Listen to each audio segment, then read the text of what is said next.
ಇಲ್ಲಿನ ಕಟ್ಟಡ ಡೆಮಾಲಿಷನ್ಗೆ ಸಿದ್ಧತೆಯನ್ನ ಮಾಡಿಕೊಳ್ಳಲಾಗ್ತಿದೆ. ಬೆಂಗಳೂರಿನ ಇತಿಹಾಸದಲ್ಲಿ ಅತ್ಯಂತ ದೊಡ್ಡ ಆಪರೇಷನ್ ಇದು. ಕೂಡ್ಲು ಬಳಿ ಇರುವ ಕಟ್ಟಡದಲ್ಲಿದೆ 49 ಫ್ಲಾಟ್ಗಳು, 18 ಫ್ಲೋರ್ ಇದೆ. ಇದು ಬೆಂಗಳೂರಿನ ಇತಿಹಾಸದಲ್ಲೇ ಅತ್ಯಂತ ದೊಡ್ಡ ಆಪರೇಷನ್. SNN ರಾಜ್ ಕಾರ್ಪ್ ಒಡೆತನದ ಅಪಾರ್ಟ್ಮೆಂಟ್ ಇದು. 200 ಕೋಟಿ ವೆಚ್ಚದ ಬೃಹತ್ ಅಪಾರ್ಟ್ಮೆಂಟ್ ಅನ್ನ ಕಟ್ಟಲಾಗಿತ್ತು. ಈ ಉದ್ಘಾಟನೆಗೂ ಮುನ್ನ ಅಪಾರ್ಟ್ಮೆಂಟ್ ಒಂದು ಕಡೆ ವಾಲಿದೆ, ಅಂದ್ರೆ ಇಡೀ ಕಟ್ಟಡವೇ ಇನ್ನೂ ಕೂಡ ಉದ್ಘಾಟನೆ ಆಗೋ ಮುಂಚೆನೆ ವಾಲಿದೆ ಕಟ್ಟುವ ಸಂದರ್ಭದಲ್ಲಿ. ಸೊ ಮುಂದಿನ ದಿನಗಳಲ್ಲಿ ಕಟ್ಟಡ ಬೀಳುವಂತಹ ಆತಂಕ ಕೂಡ ಇದೆ. ಸೊ ವಾಲಿದ ಕಟ್ಟಡದ ಡೆಮಾಲಿಷನ್ಗೆ ಕಂಪನಿ ಇದೀಗ ಒಪ್ಪಿಕೊಂಡಿದೆ. GBA ಮುಖ್ಯ ಆಯುಕ್ತರು ಸೂಚನೆಯನ್ನ ಕೊಟ್ಟಿದ್ರು. ಈ ರೀತಿಯಾಗಿದೆ, ಇದು ಒಂದಲ್ಲ ಒಂದು ದಿನ ಸಮಸ್ಯೆನೆ. ಸಾಕಷ್ಟು ಜನರು ಇಲ್ಲಿ ವಾಸ ಮಾಡ್ತಾ ಇದ್ರೆ ಅವರ ಪ್ರಾಣಕ್ಕೂ ಕೂಡ ಸಂಚಕಾರ ಅಪಾಯ ಅಂತ ಹೇಳಿ ಅವರಿಗೆ ಹೇಳಿದ್ದಾರೆ. ಇದೀಗ SNN ರಾಜ್ ಕಾರ್ಪ್ ಏನ್ ಕಂಪನಿ ಇದೆ ಅಥವಾ ಸಂಸ್ಥೆ ಇದೆ, ಅದರ ಮಾಲೀಕರು ಇದೀಗ ಇದರ ಡೆಮಾಲಿಷನ್ಗೆ ಒಪ್ಕೊಂಡಿದ್ದಾರೆ. ಸೊ ಮುಂದಿನ ವಾರ ಡೆಮಾಲಿಷನ್ ಮಾಡುವಂತಹ ಸಾಧ್ಯತೆಗಳಿದೆ. ಇಡೀ ಡೆಮಾಲಿಷನ್ ಕಾರ್ಯಾಚರಣೆಯ ಖರ್ಚು ವೆಚ್ಚ ಭರಿಸ್ತೀನಿ ಅಂತಾನು ಕೂಡ ಸಂಸ್ಥೆ ಒಪ್ಪಿಕೊಂಡಿದೆ. ಒಂದು ಕಡೆ ಈಗಾಗಲೇ ಇನ್ನೂ ಕೂಡ ಉದ್ಘಾಟನೆ ಆಗಿಲ್ಲ. ಉದ್ಘಾಟನೆ ಆಗೋದಕ್ಕಿಂತ ಮುಂಚೆನೆ ಈ ಒಂದು ಕಟ್ಟಡ ಇದೆಯಲ್ಲ ವಾಲಿಕೊಂಡಿರೋದು ಗೊತ್ತಾಗಿದೆ. ಹಾಗಾಗಿ ಇದರ ಬಗ್ಗೆ ಮಾಹಿತಿಯನ್ನ ತಿಳಿದು ಮಾಲೀಕರಿಗೂ ಕೂಡ ಮಾಹಿತಿಯನ್ನ ಕೊಟ್ಟರು. ಅಲ್ಲಿ ಹೀಗೀಗಾಗಿದೆ ನೋಡಿ, ಇದು ಯಾವತ್ತಾದ್ರೂ ಒಂದು ದಿನ ಸಮಸ್ಯೆನೇ ಅನ್ನುವಂತಹ ಹಿನ್ನೆಲೆಯಲ್ಲಿ ಮಾಲೀಕರಿಗೂ ಕೂಡ ಮಾಹಿತಿಯನ್ನ ಕೊಟ್ಟು ಅವರಿಗೆ ಈ ರೀತಿಯಾಗಿ ಡೆಮಾಲಿಷನ್ ಮಾಡಬೇಕು ಅಂತ ಹೇಳಿದ್ರು. ಒಪ್ಕೊಂಡಿದ್ದಾರೆ ಇದೀಗ ಈ ಒಂದು ಕಂಪನಿಯ ಮಾಲೀಕರು ಅಥವಾ ಸಂಸ್ಥೆ ಮಾಲೀಕರು. ಅದರಲ್ಲೂ ಕೂಡ 200 ಕೋಟಿ ವೆಚ್ಚದಲ್ಲಿ ಈ ಒಂದು ಅಪಾರ್ಟ್ಮೆಂಟ್ ಅನ್ನ ಅವರು ಕಟ್ಟಿದ್ರು. 49 ಫ್ಲಾಟ್ ಇತ್ತು, 18 ಫ್ಲೋರ್ ಇತ್ತು. ಇದೇ ವಿಚಾರಕ್ಕೆ ಸಂಬಂಧಪಟ್ಟ ಹಾಗೆ ಇನ್ನಷ್ಟು ಡೀಟೇಲ್ಸ್ ಕೊಡೋದಕ್ಕೆ ನಮ್ಮ ರಿಪೋರ್ಟರ್ ಆಶಿಕ್ ಮುಲ್ಕಿ ಈಗ ನೇರ ಸಂಪರ್ಕದಲ್ಲಿ ಜಾಯ್ನ್ ಆಗಿದ್ದಾರೆ. ಆಶಿಕ್ ಮುಲ್ಕಿ, ಇನ್ನೂ ಕೂಡ ಉದ್ಘಾಟನೆ ಆಗಿಲ್ಲ, ಆಗ್ಲೇ ಗಮನಿಸಿದ್ದಾರೆ ಅಧಿಕಾರಿಗಳು. ಮತ್ತೊಂದು ಕಡೆ ಈಗಾಗಲೇ ಅಂದ್ರೆ ಕೇವಲ ಒಂದು ಕಟ್ಟಡ ಮಾತ್ರವನ್ನ ಡೆಮಾಲಿಷನ್ ಮಾಡಲಾಗತ್ತಾ, ಹೇಗೆ? ಜೊತೆಗೆ ಈ ಸಂದರ್ಭದಲ್ಲಿ ಕಟ್ತಾ ಇರುವಂತಹ ಸಂದರ್ಭದಲ್ಲಿ ಮಾಲೀಕರಿಗೆ ಇದ್ರ ಬಗ್ಗೆ ಅಷ್ಟು ಗೊತ್ತಾಗ್ಲಿಲ್ವಾ, ಮಾಹಿತಿ ಸಿಗ್ಲಿಲ್ವಾ, ಹೇಗೆ ಏನು ಅಂತ ಹೇಳಿ? ನವಿತಾ, ಬೆಂಗಳೂರಿನ ಇತಿಹಾಸದಲ್ಲೇ ಅತ್ಯಂತ ಎತ್ತರವಾಗಿರುವಂಥ ಕಟ್ಟಡವನ್ನು ಡೆಮಾಲಿಷನ್ ಮಾಡೋದಕ್ಕೆ ಇದೀಗ ಸಿದ್ಧತೆಗಳು ನಡೆದಿರುವಂಥದ್ದು. ಕೂಡ್ಲು ಬಳಿ ಇರುವಂತಹ ಅರ್ಲೂರು ಮುಖ್ಯ ರಸ್ತೆಯ SNN ರಾಜ್ ಕಾರ್ಪ್ ಒಡೆತನದ ಒಂದು ಅಪಾರ್ಟ್ಮೆಂಟ್ನಲ್ಲಿ ಈ ಒಂದು ಸ್ಟ್ರಕ್ಚರಲ್ ಡ್ಯಾಮೇಜ್ ಕಂಡು ಬಂದಿರುವಂಥ ಹಿನ್ನೆಲೆಯಲ್ಲಿ ಅದನ್ನು ತೆರವು ಮಾಡೋದಕ್ಕೆ ಇದೀಗ ಸಿದ್ಧತೆಯನ್ನು ಮಾಡ್ಕೊಳ್ತಾ ಇರುವಂಥದ್ದು. ಈ ಒಂದು ಸಮಸ್ಯೆಯನ್ನು ಮೊದಲು SNN ರಾಜ್ ಕಾರ್ಪೊರೇಷನ್ ಒಡೆತನದ ಅವರು ಮಾಲೀಕರು ಯಾರಿದ್ದಾರೆ ಅವರೇ ಪತ್ತೆ ಮಾಡಿ ಸ್ಥಳೀಯ ಸಂಸ್ಥೆಗಳಿಗೆ ಇದ್ರ ಬಗ್ಗೆ ಮಾಹಿತಿಯನ್ನು ಕೊಟ್ಟಿತ್ತು. ಮಾಹಿತಿಯನ್ನು ಕೊಟ್ಟ ಬೆನ್ನಲ್ಲೇ ಬೇಕಾಗಿರುವಂಥ ಒಂದು ಟೆಕ್ನಿಕಲ್ ಇವ್ಯಾಲ್ಯೂಯೇಷನ್ ಏನಿದೆ ಅವೆಲ್ಲವನ್ನು ಕೂಡ ರೇರಾ, GBA ಮತ್ತು ಈ ಒಂದು SNN ರಾಜ್ ಕಾರ್ಪ್ ಅನ್ನುವಂಥ ಕಂಪನಿಗಳು ಮೂರು ಜಂಟಿಯಾಗಿ ಮಾಡಿ ಇದೀಗ ಇದನ್ನು ಸರಿ ಮಾಡೋದಕ್ಕಾಗಲ್ಲ, ಇದನ್ನು ತೆರವಷ್ಟೇ ಮಾಡಬೇಕು ಅನ್ನುವಂಥ ನಿರ್ಧಾರಕ್ಕೆ ಬಂದಿರುವಂಥದ್ದು. ಇವತ್ತು ಕೂಡ ಇದ್ರ ಬಗ್ಗೆ ಸಭೆ ಆಗಿತ್ತು. ಸಭೆಯಲ್ಲಿ ಬೆಂಗಳೂರು ನಗರ ಯೋಜನಾ ತಜ್ಞರಿದ್ರು, ಪೊಲೀಸರಿದ್ರು, GBA ಇಂಜಿನಿಯರ್ಗಳಿದ್ರು, ಮತ್ತೆ SNN ರಾಜ್ ಕಾರ್ಪ್ನ ಮುಖ್ಯಸ್ಥರು ಕೂಡ ಭಾಗಿಯಾಗಿದ್ರು. ಎಲ್ಲರೂ ಕೂಡ ಜಂಟಿಯಾಗಿ ಕೂತು ಮಾತನಾಡಿ ಇದನ್ನು ತೆರವು ಮಾಡೋದಕ್ಕೆ ಇದೀಗ ಒಂದು ನಿರ್ಧಾರವನ್ನ ಮಾಡಿರುವಂಥದ್ದು. ಹಿಂಭಾಗದಲ್ಲಿ ನೀವೇನು ಆ ಬಾನೆತ್ತರದ ಕಟ್ಟಡವನ್ನು ನೋಡ್ತಾ ಇದ್ದೀರಿ, ಇದೇ ಕಟ್ಟಡದಲ್ಲಿ ಇದೀಗ ಈ ಸಮಸ್ಯೆ ಕಾಣಿಸ್ಕೊಂಡಿರುವಂಥದ್ದು. ಈ ಸಮಸ್ಯೆಯನ್ನ ಈ ಒಂದು ಕಟ್ಟಡವನ್ನ ಮುಂದಿನ ವಾರ ಹಂತ ಹಂತವಾಗಿ ಡೆಮಾಲಿಷನ್ ಮಾಡೋದಕ್ಕೂ ಕೂಡ ಸಿದ್ಧತೆ ನಡೆದಿರುವಂಥದ್ದು. ನೀವೀಗ ದೃಶ್ಯದಲ್ಲಿ ಕಾಣ್ತಾ ಇರುವಂತಹ ಅಷ್ಟು ಕಟ್ಟಡಗಳ ಮಧ್ಯದಲ್ಲಿರುವಂತಹ ಆ ಒಂದು ಪರ್ಟಿಕ್ಯುಲರ್ ಆಗಿರುವಂತಹ ಬಿಲ್ಡಿಂಗ್ ಏನಿದೆ, ಆ ಬಿಲ್ಡಿಂಗ್ 18 ಅಂತಸ್ತಿದೆ, 49 ಫ್ಲಾಟ್ಗಳಿದಾವೆ. ಆ ಒಂದು ಅಪಾರ್ಟ್ಮೆಂಟ್ನಲ್ಲಿ ಆ ಒಂದು ಕಟ್ಟಡದಲ್ಲಿ ಸ್ಟ್ರಕ್ಚರಲ್ ಡ್ಯಾಮೇಜ್ ಆಗಿರೋದು ಇದೀಗ ಗೊತ್ತಾಗಿರುವಂಥದ್ದು. ಹೀಗಾಗಿ ಆ ಒಂದು ಪರ್ಟಿಕ್ಯುಲರ್ ಬಿಲ್ಡಿಂಗ್ ಮಾತ್ರ ಮುಂದಿನ ವಾರ ತೆರವು ಮಾಡೋದಕ್ಕೆ ಸಿದ್ಧತೆ GBA ಮತ್ತು ರೇರಾ ಮತ್ತು ಈ ಒಂದು ಮಾಲೀಕರ ಸಂಸ್ಥೆಯಿಂದ ಆಗ್ತಾ ಇರುವಂಥದ್ದು. ಮುಖ್ಯವಾಗಿ ನಾವು ಇಲ್ಲಿ ಮುಂದೆ ನಿಂತು ನೋಡುವಂಥ ಸಂದರ್ಭದಲ್ಲಿ ಆ ಬಲಭಾಗಕ್ಕೆ ಆ ಒಂದು ಬಿಲ್ಡಿಂಗ್ ಒಂದು ಸ್ವಲ್ಪ ರೀತಿಯಲ್ಲಿ ಇದೀಗ ವಾಲ್ಕೊಂಡಿರೋದು ಮೇಲ್ನೋಟಕ್ಕೆ ಕಂಡು ಬರ್ತಾ ಇದೆ. ಅದು ಮುಂದಿನ ದಿನಗಳಲ್ಲಿ ಅಲ್ಲಿ ಜನವಸತಿ ಶುರುವಾದ್ರೆ ಮತ್ತಷ್ಟು ದುರಂತ, ಆ ಸಂದರ್ಭದಲ್ಲಿ ಏನಾದರೂ ಕುಸಿದು ಹೋದ್ರೆ ದೊಡ್ಡ ದುರಂತವೇ ಬೆಂಗಳೂರಿನಲ್ಲಿ ನಡೆದು ಹೋಗುತ್ತೆ. ಹೀಗಾಗಿ ಅದನ್ನ ಸಂಪೂರ್ಣವಾಗಿ ತೆಗೆದು ಹೊಸ ಬಿಲ್ಡಿಂಗ್ ಅನ್ನ ಕಟ್ಟೋದಕ್ಕೆ SNN ರಾಜ್ ಕಾರ್ಪ್ ಸಂಸ್ಥೆಯವರು ಇದೀಗ ಮುಂದಾಗ್ತಾ ಇರುವಂತದ್ದು. ಅಂದ್ರೆ ಅಕ್ಕಪಕ್ಕದಲ್ಲಿ ಬೇರೆ ಬೇರೆ ಅಪಾರ್ಟ್ಮೆಂಟ್ಗಳಿದೆ, ಕಟ್ಟಡಗಳಿದಾವೆ.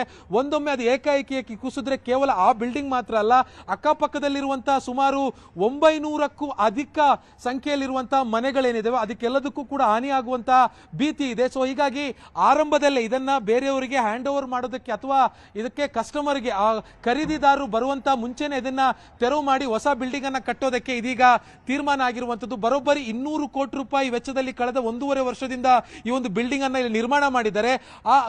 ಆ ಸಂದರ್ಭ 200 ಕೋಟಿ ರೂಪಾಯಿ ವೆಚ್ಚ ಆದ್ರೂ ಕೂಡ ಅದನ್ನ ಭವಿಷ್ಯದ ದೃಷ್ಟಿಯಿಂದ, ಜನರ ಹಿತದೃಷ್ಟಿಯಿಂದ ತೆರವು ಮಾಡೋದಕ್ಕೆ ಇದೀಗ ಸಂಸ್ಥೆ ಒಪ್ಕೊಂಡಿರುವಂತದ್ದು. ಇವತ್ತು ಜಿಬಿಎ ಕೇಂದ್ರ ಕಚೇರಿಯಲ್ಲಿ ಈ ಸಂಬಂಧ ಮುಖ್ಯ ಆಯುಕ್ತರಾಗಿರುವಂತಹ ಮಹೇಶ್ವರ ರಾವ್ ಅವರ ನೇತೃತ್ವದಲ್ಲಿ ಒಂದು ಸಭೆ ಕೂಡ ಆಗಿತ್ತು. ಸಭೆಯಲ್ಲಿ ಪೊಲೀಸರಿದ್ರು, ಬೆಂಗಳೂರು ನಗರ ಯೋಜನಾ ತಜ್ಞರಿದ್ರು, ಜಿಬಿಎ ಇಂಜಿನಿಯರ್ಗಳಿದ್ರು, ಜೊತೆಗೆ SNN ರಾಜ್ ಕಾರ್ಪ್ ಅಂದ್ರೆ ಈ ಒಂದು ಅಪಾರ್ಟ್ಮೆಂಟ್ ನ ಕಟ್ಟಡದ ಮಾಲೀಕರು ಯಾರಿದ್ದಾರೆ ಆ ಒಂದು ರಿಯಲ್ ಎಸ್ಟೇಟ್ ಕಂಪನಿಯ ಮುಖ್ಯಸ್ಥರು ಕೂಡ ಇದ್ರು. ಎಲ್ಲರೂ ಕೂತು ತೀರ್ಮಾನ ಮಾಡಿ ಇದೀಗ ಈ ಒಂದು ಕಟ್ಟಡವನ್ನ ತೆರವು ಮಾಡೋದಕ್ಕೆ ಪ್ಲಾನ್ ಮಾಡಿರುವಂತದ್ದು. ಮೋಸ್ಟ್ಲಿ ಮುಂದಿನ ವಾರ ಈ ಒಂದು ಕಟ್ಟಡ ತೆರವು ಕಾರ್ಯಾಚರಣೆ ಆರಂಭ ಆಗುತ್ತೆ. ಮತ್ತೆ ಇದು ಈ ಹಿಂದೆ ಕೆಲವು ವರ್ಷಗಳ ಹಿಂದೆ ಕೇರಳದ ಎರ್ನಾಕುಲಂ ಜಿಲ್ಲೆಯ ಕೊಚ್ಚಿ ಅನ್ನುವಂತ ಮೆಟ್ರೋಪಾಲಿಟನ್ ಸಿಟಿಯಲ್ಲಿ ಇದೇ ರೀತಿಯಾಗಿರುವಂತಹ ಒಂದು ಕಟ್ಟಡವನ್ನ ತೆರವು ಮಾಡಲಾಗಿತ್ತು.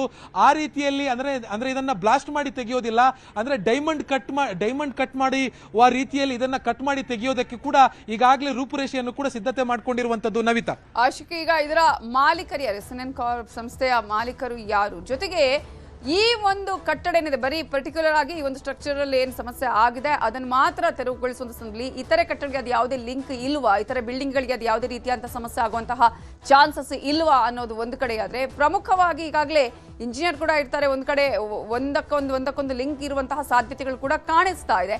ಈ ಸಂದರ್ಭದಲ್ಲಿ ಯಾವೆಲ್ಲ ಕ್ರಮಗಳನ್ನು, ಮುನ್ನೆಚ್ಚರಿಕೆ ಕ್ರಮಗಳನ್ನು ತೆಗೆದುಕೊಳ್ಳಬೇಕಾಗತ್ತೆ ಇಲ್ಲಿಗ?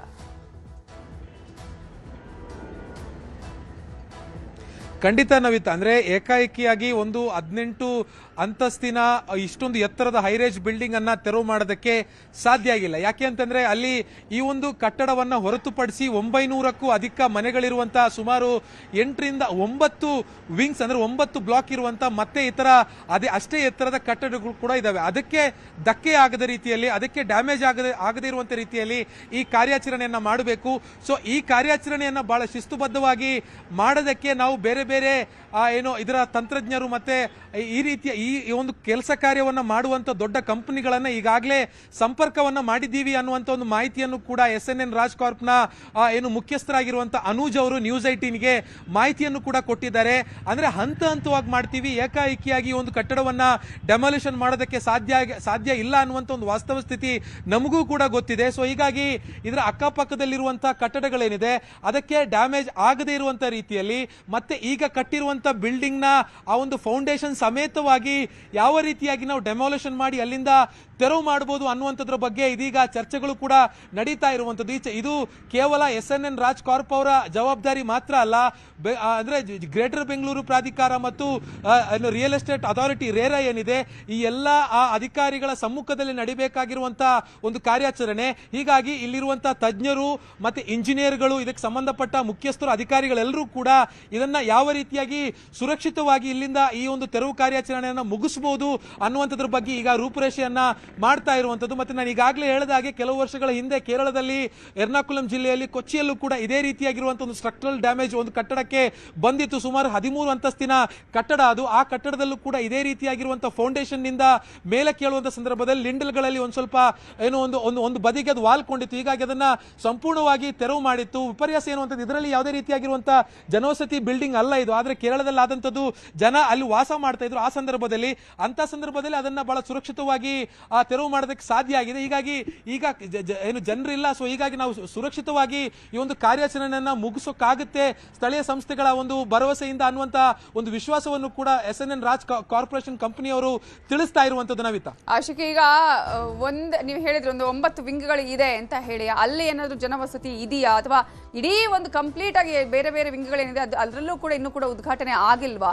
ಪ್ರಮುಖವಾಗಿ ಈಗ ಒಬ್ಬರೇ ಇಂಜಿನಿಯರ್, ಇಡೀ ಒಂದು ಬೇರೆ ಬೇರೆ ಬೇರೆ ವಿಂಗ್ಗಳಿಗೆ ಕೂಡ ಒಬ್ಬರೇ ಇಂಜಿನಿಯರ್ ಇರೋದ್ರಿಂದ, ಜೊತೆಗೆ ಒಂದ್ ಕಡೆ ನಾವು ಹವಾಮಾನದ ವೈಪರೀತ್ಯ ವಿಚಾರವನ್ನ ಕೂಡ ಗಮನಿಸ್ತಾ ಇದ್ದೀವಿ. ಇದು ಬೇರೆಗೂ ಕೂಡ ಎಫೆಕ್ಟ್ ಆಗುವಂತಹ ಸಾಧ್ಯತೆಗಳು ಇದೆಯಾ ಹೇಗೆ ಅಂತ?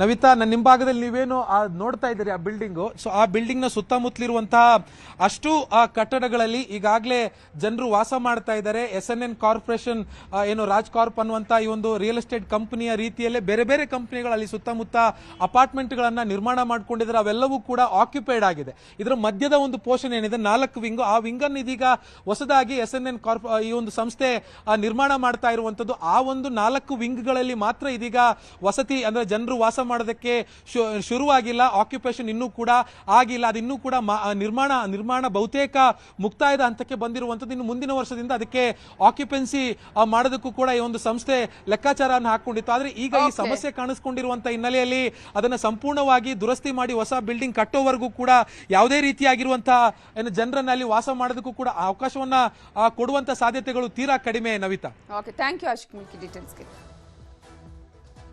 ಕೆಪಿಎಸ್ಸಿಯಲ್ಲಿ ಮತ್ತೊಂದು ಬ್ರಹ್ಮಾಂಡ ಭ್ರಷ್ಟಾಚಾರ. ಪಶು ವೈದ್ಯಾಧಿಕಾರಿಗಳ ನೇಮಕದಲ್ಲಿ ಭ್ರಷ್ಟಾಚಾರ ನಡೆಯಿತು. 80 ಲಕ್ಷಕ್ಕೆ ಕೆಪಿಎಸ್ಸಿಯಲ್ಲಿ ಡಿಮ್ಯಾಂಡ್ ಅನ್ನ ಇಡ್ಲಾಗಿದೆಯಾ? ಪಶು ವೈದ್ಯಾಧಿಕಾರಿಗಳ ನೇಮಕದಲ್ಲಿ ಬ್ರಹ್ಮಾಂಡ ಭ್ರಷ್ಟಾಚಾರ ನಡೆದಿದೆಯಾ? ಈಗಾಗಲೇ ಕೆಪಿಎಸ್ಸಿಯಲ್ಲಿ ಬ್ರಹ್ಮಾಂಡ ಭ್ರಷ್ಟಾಚಾರ ಆಗ್ತಾ ಇರುವ ವಿಚಾರ ಹಲವು ದಿನಗಳಿಂದಲೇ ನಾವು ನೋಡ್ತಾನೆ ಇದ್ದೀವಿ. ಸೊ ಪಶು ವೈದ್ಯಾಧಿಕಾರಿಗಳ ನೇಮಕದಲ್ಲೂ ಕೂಡ ಈಗ ಭ್ರಷ್ಟಾಚಾರ ನಡೆದಿದೆಯಾ? 80 ಲಕ್ಷಕ್ಕೆ ಕೆಪಿಎಸ್ಸಿಯಲ್ಲಿ ಡಿಮ್ಯಾಂಡ್ ಇಡ್ಲಾಯ್ತಾ? ಅಭ್ಯರ್ಥಿಗಳಿಂದ 80 ಲಕ್ಷ ಲಂಚಕ್ಕೆ ಬೇಡಿಕೆಯನ್ನ ಇಡ್ಲಾಗಿತ್ತಾ ಅನ್ನುವ ಪ್ರಶ್ನೆ ಹುಟ್ಟುಕೊಂಡಿದೆ. ಕೆಪಿಎಸ್ಸಿ ಹಿಂದಿನ ಅಧ್ಯಕ್ಷ ಶಿವಶಂಕರಪ್ಪ ಅವರಿಂದ ಬೇಡಿಕೆಯನ್ನ ಇಡಲಾಗಿತ್ತಾ? ಈಗಾಗಲೇ ಅವರನ್ನ ಈಗಾಗಲೇ ಅವ್ರನ್ನ ವಜಾ ಮಾಡಿರೋದು. ಕೆಪಿಎಸ್ಸಿ ಸದಸ್ಯರಿಂದಲೂ ಕೂಡ ಲಕ್ಷ ಹಣಕ್ಕೆ ಡಿಮ್ಯಾಂಡ್ ಅನ್ನ ಇಡ್ಲಾಗಿತ್ತಾ?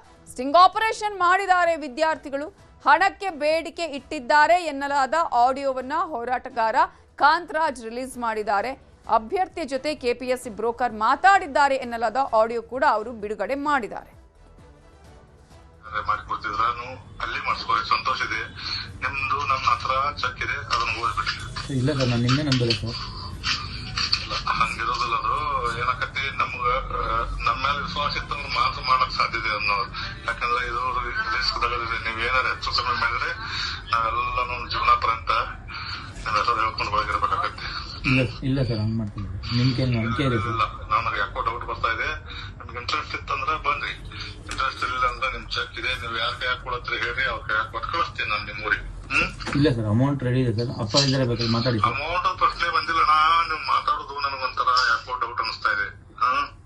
ಏನ್ ಸರ್? ಬೇರೆ ಯಾರೇ ಮಾಡಿಕೊಡ್ತಿದ್ರ ಅಲ್ಲಿ ಮಾಡಿಸ್ಕೊಳ್ಳಿ, ಸಂತೋಷ ಇದೆ. ನಿಮ್ದು ನನ್ನ ಹತ್ರ ಚೆಕ್ ಇದೆ, ಅದನ್ನ ಓದ್ಬಿಟ್ರಿ. ಇಲ್ಲ ಸರ್, ನಾನು ನಿನ್ನೆ ನಂಬರ್ ಸರ್. ಹಂಗಿರೋದಿಲ್ಲ, ಅದು ಏನಕತಿ ನಮ್ಗ ನಮ್ಮ ಮೇಲೆ ವಿಶ್ವಾಸ ಇತ್ತಂದ್ರೆ ಮಾತ್ರ ಮಾಡಕ್ ಸಾಧ್ಯತೆ ಅನ್ನೋರು. ಯಾಕಂದ್ರೆ ಇದು ರಿಸ್ಕ್ ತಗೋದಿದೆ. ನೀವ್ ಏನಾರ ಹೆಚ್ಚು ಕಮ್ಮಿ ಮಾಡಿದ್ರೆ ನಾವೆಲ್ಲ ನಮ್ಮ ಜೀವನ ಪರ್ಯಂತ ನಿಮ್ ಹೆಸರು ಹೇಳ್ಕೊಂಡು ಒಳಗಿರ್ಬೇಕಾಗತ್ತೆ. ಇಲ್ಲ ಸರ್, ಹಂಗ್ ಮಾಡ್ತೀನಿ. ಇಲ್ಲ, ನನಗೆ ಯಾಕೋ ಡೌಟ್ ಬರ್ತಾ ಇದೆ. ನಿಮ್ಗೆ ಇಂಟ್ರೆಸ್ಟ್ ಇತ್ತಂದ್ರೆ ಬನ್ರಿ, ಇಂಟ್ರೆಸ್ಟ್ ಇಲ್ಲ ಅಂದ್ರೆ ಇದೇ ವಿಚಾರಕ್ಕೆ ಸಂಬಂಧಪಟ್ಟ ಹಾಗೆ ಇನ್ನಷ್ಟು ಡೀಟೇಲ್ಸ್ ಅನ್ನ ಕೊಡೋದಕ್ಕೆ ನಮ್ಮ ರಿಪೋರ್ಟರ್ ಹಂಸ ಈಗ ನೇರ ಸಂಪರ್ಕದಲ್ಲಿ ಜಾಯ್ನ್ ಆಗಿದ್ದಾರೆ. ಹಂಸ, ಕೆಪಿಎಸ್ಸಿಯ ಕರ್ಮಕಾಂಡ ಮುಗಿಯುವ ಹಾಗೆ ಕಾಣಿಸ್ತಾ ಇಲ್ಲ. ಈಗಾಗಲೇ ಈ ಒಂದು ವಿಡಿಯೋ ಏನೀಗ ವಿದ್ಯಾರ್ಥಿಗಳೇ ಇದನ್ನ ಮಾಡಿದ್ದಾರೆ, ಇದಕ್ಕೆ ಸಂಬಂಧಪಟ್ಟ ಹಾಗೆ ಯಾವ ರೀತಿಯಂತಹ ಬೆಳವಣಿಗೆಗಳು ನಡೀತಾ ಇದೆ, ಜೊತೆಗೆ ಇದಕ್ಕೆ ಸಂಬಂಧಪಟ್ಟಂತಹ ಡೀಟೇಲ್ಸ್ ಕೊಡೋದಾದ್ರೆ?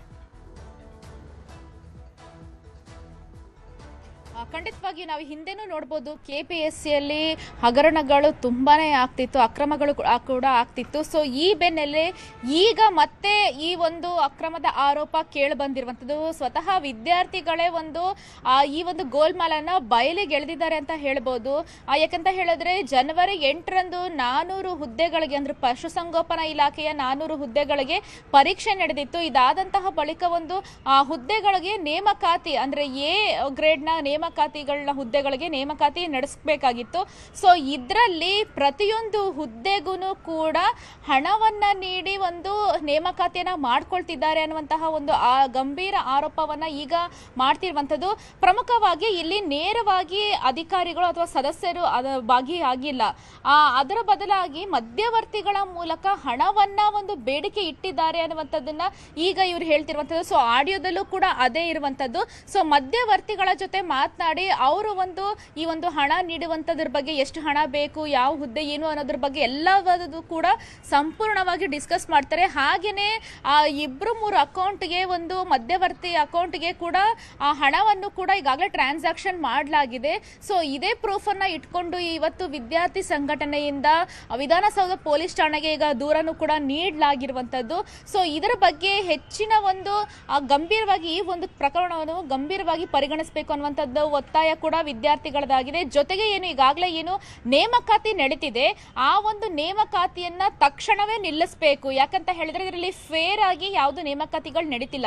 ದುಡ್ಡಿದ್ದವ್ರಿಗೆ ಒಂದು ಹುದ್ದೆ ಸಿಗುತ್ತೆ, ಕೆಲಸ ಸಿಗುತ್ತೆ. ಹೀಗಾಗಿಯೇ ಕಷ್ಟಪಟ್ಟು KPSC ಓದಿ ಬರೆದು ಪಾಸ್ ಆಗಿರುವಂತಹ ಒಂದು ಅಭ್ಯರ್ಥಿಗಳ ಕತೆ ಏನಾಗಬೇಕು ಅನ್ನುವಂತಹ ಒಂದು ಪ್ರಶ್ನೆಯನ್ನು ಕೂಡ ಈಗ ಮುಂದಿಡ್ತಿರುವಂಥದ್ದು. ಹೀಗಾಗಿಯೇ ವಿದ್ಯಾರ್ಥಿಗಳು ಈಗಾಗಲೇ ಈ ಒಂದು ಹುದ್ದೆಗೆ ಒಂದು ನೇಮಕಾತಿ ಏನೆಲ್ಲ ಆಗಿದೆ ಆ ಒಂದು ಪ್ರೊಸೀಜರ್ನ ಇಲ್ಲಿಗೆ ನಿಲ್ಲಿಸಬೇಕು ಅನ್ನುವಂಥದ್ದು ಇವರ ಒತ್ತಾಯ ಆಗಿರುವಂಥದ್ದು. ಸೊ ಮುಂದಿನ ದಿನದಲ್ಲಿ ಇದರಲ್ಲಿ ಯಾರೆಲ್ಲ ಶಾಮೀಲ್ ಆಗಿದ್ದಾರೆ, ಪ್ರಮುಖವಾಗಿ ಹಿಂದೆ ಅಮಾನತಾಗಿದ್ದಂತಹ ಶಿವಶಂಕರಪ್ಪ ಹಾಗೂ ಇದರಲ್ಲಿ ಅಂದ್ರೆ ಮಾಜಿ ಅಧ್ಯಕ್ಷರಾಗಿದ್ರು ಅವರು ಹಾಗೂ ಇದರ ಸದಸ್ಯರುಗಳು ಕೂಡ ನೇರವಾಗಿ ಇದರಲ್ಲಿ ಭಾಗಿಯಾಗಿದ್ದಾರೆ ಅನ್ನುವಂತಹ ಒಂದು ಆರೋಪ ಕೂಡ ಈಗ ಕೇಳಿ ಬರ್ತಿದೆ.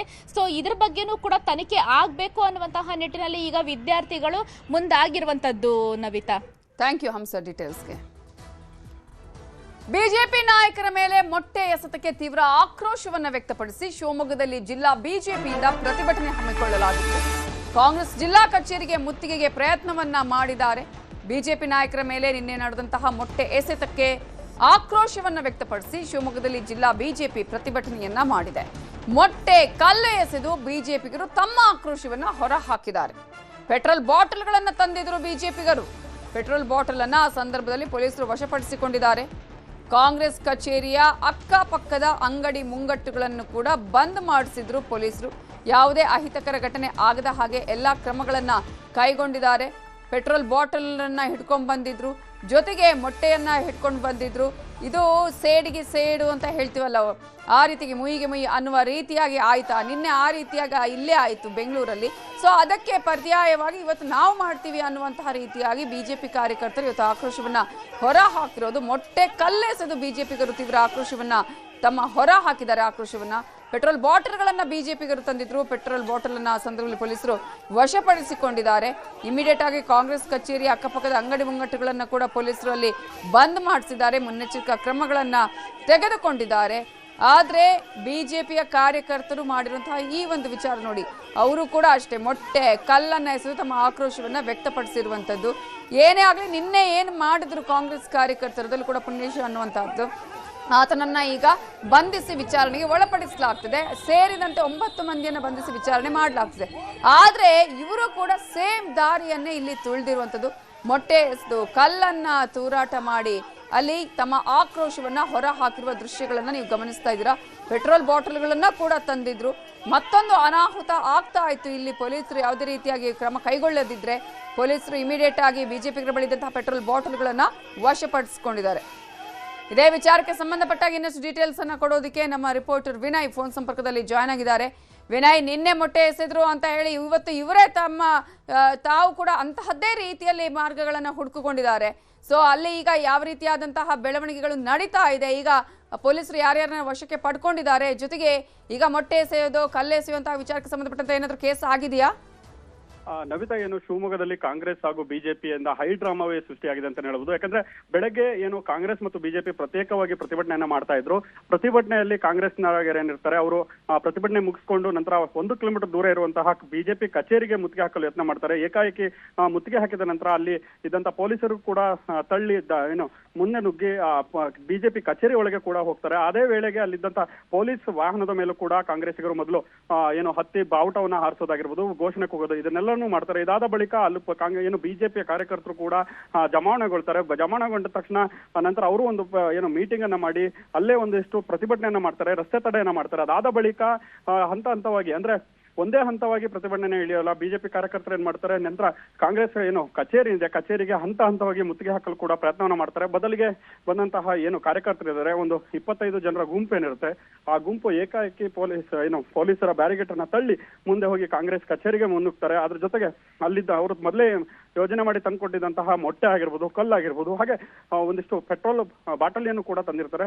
ಅದಾದ ಬಳಿಕ ಪೊಲೀಸರು ಕೂಡ ತಡೆಯೋದಕ್ಕೆ ಆಗದೆ ಅವರ ನಿಯಂತ್ರಣ ಮಾಡೋದಕ್ಕೂ ಮುಂದಾಗ್ತಾರೆ. ಆದ್ರೆ ಅಷ್ಟರೊಳಗಾಗಿಯೇ ಅವರು ಏನು ತಂದಿದ್ದಂತಹ ಮೊಟ್ಟೆಯನ್ನ ಕಾಂಗ್ರೆಸ್ ಕಚೇರಿ ಮೇಲೆ ಎಸಿತಾರೆ, ಜೊತೆಗೆ ಅಲ್ಲಿಂದಿಷ್ಟು ಕಲ್ಲನ್ನ ಬೀರ್ತಾರೆ. ಇದನ್ನ ಬಳಿಕ ಪೊಲೀಸರು ಅವರನ್ನೆಲ್ಲರನ್ನು ಕೂಡ ವಶಕ್ಕೆ ಪಡ್ಕೊಳ್ತಾರೆ. ಒಂದ್ ರೀತಿಯಲ್ಲಿ ಏನು ಇಲ್ಲಿ ಆ ಪೊಲೀಸರ ವೈಫಲ್ಯವೋ ಅಥವಾ ಮುಂಜಾಗ್ರತಾ ಕ್ರಮ ವಹಿಸಿಕೊಳ್ಳೋದಕ್ಕೆ ಏನು ಮಾಡಿದಂತ ಏನು ಅವತರಣಿಗೆ ಈ ರೀತಿ ಆಗಿದೆ ಅಂತ ಹೇಳ್ಬೋದು. ಯಾಕಂದ್ರೆ ಪೊಲೀಸರಿಗೆ ಮಾಹಿತಿ ಇದ್ರೂ ಕೂಡ ಯಾವುದೇ ರೀತಿಯ ಪರ್ಮಿಷನ್ ತಗೊಂಡ್ಕೊಂಡಿದ್ರ ಎರಡೂ ಕಡೆಯವರು ಹೇಗೆ? ಕವಿತಾ, ಏನು ಮುತ್ತಿಗೆ ಇದಕ್ಕೆ ಪರ್ಮಿಷನ್ ಅನ್ನು ಯಾವ್ದು ತೆಗೆದುಕೊಂಡಿರಲ್ಲ. ಬೆಳಗ್ಗೆ ಮಾತ್ರ ಎರಡು ಕಡೆಯವರು ಅಂದ್ರೆ ಬಿಜೆಪಿ ಮತ್ತೆ ಕಾಂಗ್ರೆಸ್ ಅವರು ಪ್ರತಿಭಟನೆಗೆ ಮಾತ್ರ ಪರ್ಮಿಷನ್ ನ ತಗೊಂಡಿರ್ತಾರೆ. ಹಾಗಾಗಿ ಈ ಪೊಲೀಸರು ಕೂಡ ಈ ಎರಡೂ ಕಡೆನೂ ಬಿಗಿ ಭದ್ರತೆನೇ ಮಾಡ್ಕೊಂಡಿರ್ತಾರೆ. ಆದ್ರೆ ಏಕಾಏಕಿ ನುಗ್ಗಿದಂತಹ ಏನು ಕಾರ್ಯಕರ್ತರು ಇರ್ತಾರೆ, ಕಾರ್ಯಕರ್ತರು ಒಂದೇ ಬಾರಿಗೆ ನುಗ್ಗಿ ಮೊಟ್ಟೆ ಎಸೆದು ಹಾಗೆ ಕಲ್ಲನ್ನ ತೂರಿ ಕಾಂಗ್ರೆಸ್ ಕಚೇರಿಗೆ ನುಗ್ತಾರೆ. ಹಾಗಾಗಿ ಅಲ್ಲಿ ಪೊಲೀಸರು ಎರಡೂ ಕಡೆಯವರನ್ನ ವಶಕ್ಕೆ ಪಡೆದುಕೊಳ್ತಾರೆ. ನಂತರ ಅಲ್ಲೇ ಇದ್ದಂತ ಆಫೀಸ್ ಅಂದ್ರೆ ಕಾಂಗ್ರೆಸ್ ಕಚೇರಿಯಲ್ಲಿ ಇದ್ದಂತಹ ಏನು ಕಾರ್ಯಕರ್ತರು ಅವರು ಕೂಡ ರಸ್ತೆಗೆ ಇಳಿದು ಪ್ರತಿಭಟನೆಗೆ ಮುಂದಾಗ್ತಾರೆ. ಇದಾದ ಬಳಿಕ ಏನು ಅವರನ್ನು ಕೂಡ ಬಂಧನ ಮಾಡಿ ಸುಮೋಟೋ ಪ್ರಕರಣವನ್ನ ಕೂಡ ಈಗ ಪೊಲೀಸರು ಎರಡೂ ಕಡೆಯಲ್ಲೂ ಪ್ರಕರಣನ ದಾಖಲು ಮಾಡ್ಕೊಂಡಿದ್ದಾರೆ. ಮೊದಲಿಗೆ ಕಾಂಗ್ರೆಸ್ ಕಾರ್ಯಕರ್ತರು ಏನಿದ್ದಾರೆ ಅವರು ಬಿಜೆಪಿ ಕಚೇರಿಗೆ ನುಗ್ಗಿದ್ರಿಂದ ಅವರನ್ನು ಕೂಡ ಏನು ವಿಡಿಯೋ ಆಧರಿಸಿಕೊಂಡು ಯಾರ್ಯಾರಲ್ಲಿದ್ರು ಅವರನ್ನು ಕೂಡ ಬಂಧನ ಮಾಡೋದ್ರ ಜೊತೆಗೆ ಒಂದಿಷ್ಟು ಸುಮೋಟೋ ಪ್ರಕರಣವನ್ನು ಕೂಡ ಮಾಡ್ತಾರೆ. ಅದಾದ ಬಳಿಕ ಏನು ಕಾಂಗ್ರೆಸ್ ಸುತ್ತಮುತ್ತಲೇ ಕಚೇರಿ ಸುತ್ತಮುತ್ತಲೇ ಇದ್ದಂತಹ ಅಂಗಡಿ ಮುಂಗಟ್ಟುಗಳನ್ನ ಮುಂಜಾಗ್ರತಾ ಕ್ರಮವಾಗಿ ಬಂದ್ ಮಾಡಲಾಗುತ್ತೆ. ಹಾಗೆ ಸಾವಿರಾರು ಪೊಲೀಸರನ್ನು ಕೂಡ ಈಗ ಏನು ಕಾಂಗ್ರೆಸ್ ಕಚೇರಿಯ ಸುತ್ತಮುತ್ತ ಈಗ ನಿಯೋಜನೆ ಮಾಡಿರೋದು. ಒಟ್ಟಿನಲ್ಲಿ ಈ ಹೈಡ್ರಾಮಾದಿಂದಾಗಿ ಶಿವಮೊಗ್ಗದ ಜನರು ಕೂಡ ಒಂದು ರೀತಿಯಲ್ಲಿ ಬಿಗುವಿನ ವಾತಾವರಣಕ್ಕೆ ಒಳಗಾಗಿದ್ದಂತೂ ನಿಜ. ಯಾಕಂದ್ರೆ ಕೆಲವು ಏನು ಕಿಡಿಗೇಡಿಗಳಿಂದ ನಡೆದಂತ ಈ ಕೃತ್ಯ ಏನಿದೆ, ಈ ಕೃತ್ಯದಿಂದ ಒಂದು ರೀತಿಯಲ್ಲಿ ಶಿವಮೊಗ್ಗದ ಜನರು ಕೂಡ ಭಯಭೀತರಾಗಿದ್ರು. ಯಾಕಂದ್ರೆ ಅವ್ರು ತಂದಂತ ಪೆಟ್ರೋಲ್ ಬಾಟಲ್ಗಳಾಗಿರ್ಬೋದು, ಹಾಗೆ ಮೊಟ್ಟೆ ಆಗಿರ್ಬೋದು, ಹಾಗೆ ಕಲ್ಲು ತೂರಾಟ ಇವೆಲ್ಲವನ್ನು ಗಮನಿಸಿದಂತ ಏನು ಜನರು ಇಲ್ಲೊಂದು ರೀತಿಯಲ್ಲಿ ಭಯಭೀತರಾಗಿದ್ರು. ಹಾಗಾಗಿ ಸದ್ಯ ಈಗ ಪೊಲೀಸರು ಎಲ್ಲಾ ಕಡೆಯಿಂದಲೂ ಕೂಡ ಕಾಂಗ್ರೆಸ್ ಕಚೇರಿ ಹಾಗೆ ಬಿಜೆಪಿ ಕಚೇರಿ ಎರಡೂ ಕಚೇರಿಗಳಿಗೂ ಬಿಗಿ ಭದ್ರತೆಯನ್ನ ಮಾಡ್ಕೊಂಡಿದ್ದಾರೆ. ಅದರಲ್ಲೂ KSRP ಆಗಿರ್ಬೋದು, ಹಾಗೆ ಏನು DR ಆಗಿರ್ಬೋದು, ಎಲ್ಲಾ ಪೊಲೀಸ್ ಸಿಬ್ಬಂದಿಗಳನ್ನ ಈಗ ನಿಯೋಜನೆ ಮಾಡಿದ್ದಾರೆ. ಹಾಗೆ ಸುತ್ತಮುತ್ತಲೇ ಬ್ಯಾರಿಗೇಟ್ ಹಾಕಿ ಯಾರು ಒಳಗೆ ಹೋಗದಂತೆ ಕೂಡ ಈಗ ವ್ಯವಸ್ಥೆನ ಮಾಡ್ಕೊಂಡಿದ್ರೆ. ಆದ್ರೆ ಇದು ಎಷ್ಟರ ಮಟ್ಟಿಗೆ ಹೋಗುತ್ತೆ ಮುಂದಿನ ದಿನಗಳಲ್ಲಿ, ಅಂದ್ರೆ ಈ ಏನು ಪ್ರತಿಭಟನೆಗಳು ಯಾವ ಹಂತಕ್ಕೆ ತಲುಪುತ್ತೆ ಅನ್ನೋದನ್ನ ಕಾದ್ ನೋಡ್ಬೇಕಾಗಿದೆ. ಈಗ ಪೆಟ್ರೋಲ್ ಬಾಟಲ್ ಕೂಡ ಹಿಡ್ಕೊಂಡು ಬಂದಿದ್ರು, ಅಲ್ಲಿ ಏನಾಗುತ್ತೆ ಕಾದ್ ನೋಡಿ. Thank you so much Vinay ಡೀಟೇಲ್ಸ್ಗೆ. 4ನೇ ದಿನವೂ ಸಂಸತ್ನಲ್ಲಿ ನೀಟ್ ಗದ್ದಲ ಜೋರಾಗಿತ್ತು. 2 ಬಾರಿ ರಾಜ್ಯಸಭೆಯನ್ನ ಹಾಗೆಯೇ ಲೋಕಸಭೆಯ ಕಲಾಪವನ್ನ ಮುಂದೂಡಿಕೆ ಮಾಡಿದ್ರು. ಆದ್ರೂ ಕೂಡ ಗದ್ದಲ ನಿಲ್ಲಲಿಲ್ಲ. ಕೊನೆಗೆ ನಾಳೆಗೆ ಲೋಕಸಭಾ ಕಲಾಪವನ್ನ ಮುಂದೂಡಿಕೆ ಮಾಡಲಾಗಿದೆ. 4ನೇ ದಿನವೂ ಸಂಸತ್ನಲ್ಲಿ ಯಾವುದೇ ರೀತಿಯ ಚರ್ಚೆಗಳು ನಡೆದಿಲ್ಲ, ಕಲಾಪಗಳು ನಡೆದಿಲ್ಲ. ಕೇವಲ ನೀಟ್ ಗದ್ದಲ ಜೋರಾಗಿದ್ದು, ಈ ಹಿನ್ನೆಲೆಯಲ್ಲಿ 2 ಬಾರಿ ರಾಜ್ಯಸಭಾ ಲೋಕಸಭಾ ಕಲಾಪವನ್ನ ಮುಂದೂಡಿದ ಬಳಿಕ ಇದೀಗ ನಾಳೆಗೆ ಕಲಾಪವನ್ನ ಮುಂದೂಡಿಕೆ ಮಾಡಲಾಗಿದೆ. ಲೋಕಸಭಾ ಕಲಾಪವನ್ನ ಇಲ್ಲಿ ಸಚಿವ ಧರ್ಮೇಂದ್ರ ಪ್ರಧಾನ್ ಅವರ ರಾಜೀನಾಮೆಗೆ ಪಟ್ಟು ಹಿಡಿದಿದ್ದಾರೆ. ಕೇಂದ್ರ ಸರ್ಕಾರದ ಮೇಲೆ ಕಾಂಗ್ರೆಸ್ಗರು ಒತ್ತಡವನ್ನ ಹೇರ್ತಿದ್ದಾರೆ. ಚರ್ಚೆ ಮಾಡೋಣ, ತನಿಖೆ ಆಗ್ತಾ ಇದೆ ಅಂತ ಬಿಜೆಪಿಯವರು ಹೇಳ್ತಾ ಇದ್ರು ಕೂಡ ವಿಪಕ್ಷಗಳು ಕೇಳುವಂತಹ ಸ್ಥಿತಿಯಲ್ಲಿ ಇಲ್ಲ. ಕಾರಣ ಧರ್ಮೇಂದ್ರ ಪ್ರಧಾನ್ ಅವರು ರಾಜೀನಾಮೆಯನ್ನೇ ಕೊಡಬೇಕು ಅಂತ ಹೇಳಿ ಬಿಗಿಪಟ್ಟು ಹಿಡಿದು ಕೂತಿದ್ದಾರೆ. ಈ ಹಿನ್ನೆಲೆಯಲ್ಲಿ ಮತ್ತೆ ಗದ್ದಲ ಆಯಿತು. ಲೋಕಸಭೆಯಲ್ಲಿ ರಾಜ್ಯಸಭೆಯಲ್ಲಿ ಮತ್ತೆ ಮುಂದೂಡಿಕೆ ಆಯಿತು. ಆದರೂ ಕೂಡ ಈ ಒಂದು ಹಿನ್ನೆಲೆಯಲ್ಲಿ ಯಾವುದೇ ರೀತಿಯಾದಂತಹ ಒಂದು ಕನ್ಕ್ಲೂಷನ್ ಬರದ ಹಿನ್ನೆಲೆಯಲ್ಲಿ ಕಲಾಪವನ್ನು ನಾಳೆಗೆ ಮುಂದೂಡಿಕೆ ಮಾಡಲಾಗಿದೆ. ನೀಟ್ ಪರೀಕ್ಷೆಯಲ್ಲಿ ನಡೆದಂತಹ ಒಂದು ಅಕ್ರಮದ ವಿಚಾರ ಈಗ ಕೇವಲ ರಾಷ್ಟ್ರ ರಾಜಧಾನಿ ಮಾತ್ರ ಅಲ್ಲ, ಬೇರೆ ರಾಜ್ಯಗಳಿಗೂ ಕೂಡ ಇದೀಗ ಹೋರಾಟ ಪ್ರತಿಭಟನೆಯ ಬಿಸಿ ತಟ್ಟಿದೆ. ಪ್ರತಿಭಟನೆ ಬೇರೆ ಕಡೆಗಳಿಗೂ ಕೂಡ ಈಗ ಹಬ್ಬುತ್ತಾ ಇದೆ. ಕೇರಳದ ತಿರುವನಂತಪುರದಲ್ಲಿ ನೀಟ್ ಹೋರಾಟ ನಡೆದಿದೆ. ಕೇಂದ್ರದ ವಿರುದ್ಧ SFI ಪ್ರತಿಭಟನೆಯನ್ನ ಮಾಡಿದೆ. ಆ ಸಂದರ್ಭದಲ್ಲಿ ಉದ್ರಿಕ್ತರ ಮೇಲೆ ಜಲ ಫಿರಂಗಿ ಪ್ರಯೋಗವಾಗಿದೆ. ಬಿಜೆಪಿ ನಾಯಕರಿಂದ ಕೌಂಟರ್ ಪ್ರತಿಭಟನೆಯೂ ನಡೆದಿದೆ.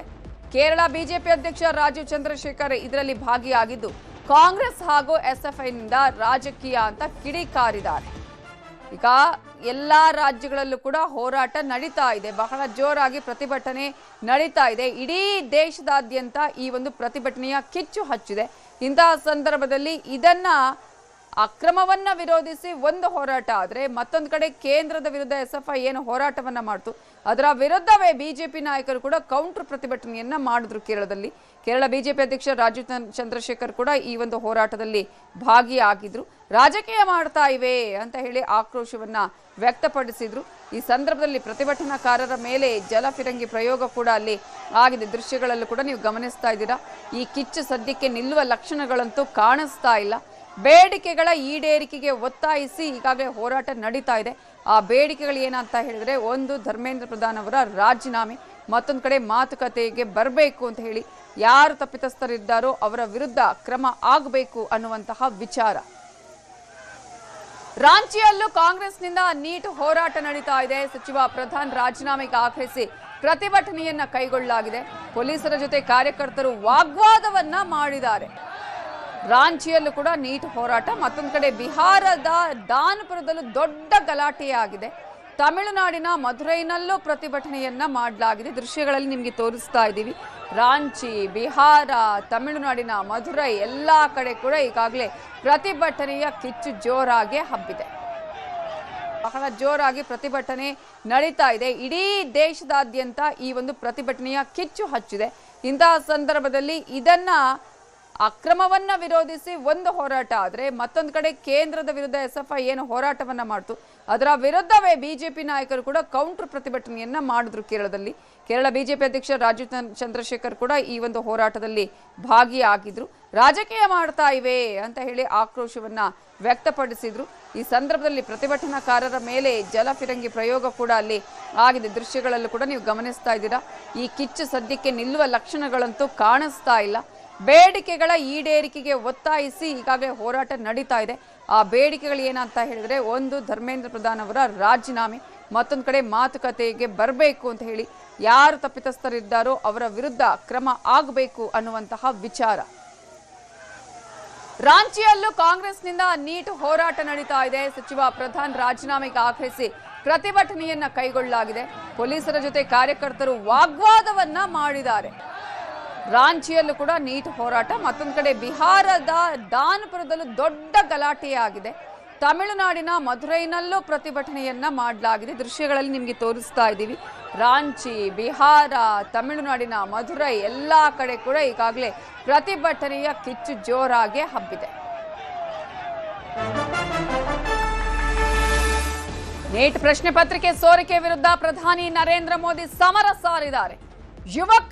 ಯುವ ಜನರ ಕ್ಷೇಮ ಭವಿಷ್ಯಕ್ಕಿಂತ ಯಾವುದೂ ಮುಖ್ಯ ಅಲ್ಲ ಅಂತ ಹೇಳಿ ಎಕ್ಸ್ನಲ್ಲಿ ಪೋಸ್ಟ್ ಮಾಡಿದ್ದಾರೆ ಪ್ರಧಾನಿ ನರೇಂದ್ರ ಮೋದಿ ಅವರು. ಯಾರು ಪ್ರಶ್ನೆ ಪತ್ರಿಕೆ ಸೋರಿಕೆಯಲ್ಲಿ ಭಾಗಿಯಾಗಿದ್ದಾರೋ ಅವರಿಗೆ ಕಠಿಣ ಶಿಕ್ಷೆ ವಿಧಿಸಲಾಗುತ್ತೆ. ಇದಕ್ಕಾಗಿ ಫಾಸ್ಟ್ ಟ್ರ್ಯಾಕ್ ಕೋರ್ಟ್ ಸ್ಥಾಪಿಸಲು ನಿರ್ಧರಿಸಿದ್ದೇವೆ. ಸಂಬಂಧಪಟ್ಟ ಅಧಿಕಾರಿಗಳಿಗೆ ಇದರ ಬಗ್ಗೆ ಸೂಚನೆಯನ್ನು ಕೂಡ ಕೊಟ್ಟಿದ್ದೇವೆ.